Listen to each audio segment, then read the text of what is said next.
the little we know about this figure, William Shakespeare, doesn't really fit the kind of profile that you imagine is necessary, the kind of learning that's necessary, the life experience.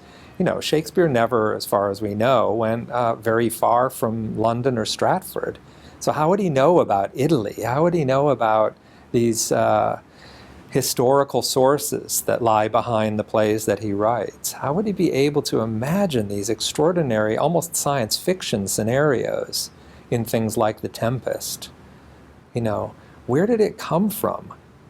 And that mystery opens up all kinds of speculation, all kinds of passionate inquiry, and mystery that people have to plunge into and try to crack in various ways. There's an entire field of literature on Shakespearean studies concerned with who wrote Shakespeare. And of course, there have been movies out recently about it.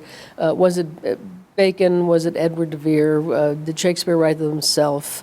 Could a man from his low social status have written the kinds of plays? So there's almost always been some air of mystery around the works, and at times it has grown into a really vexing problem.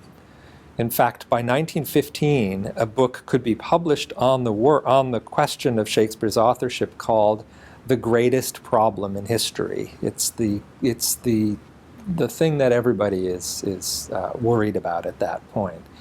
And Friedman comes into this controversy via the Baconian Society.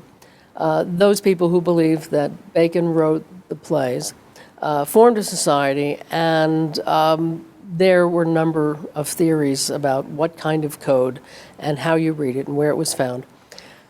Friedman never bought the idea from the beginning.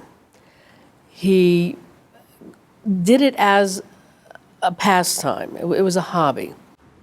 They simply were never persuaded as, let's say, literary scientists that the methods people were using were persuasive. They simply felt that Elizabeth Wells Gallup and her successors were setting up rules for finding secret messages that were either flawed as methods or imperfect in their findings.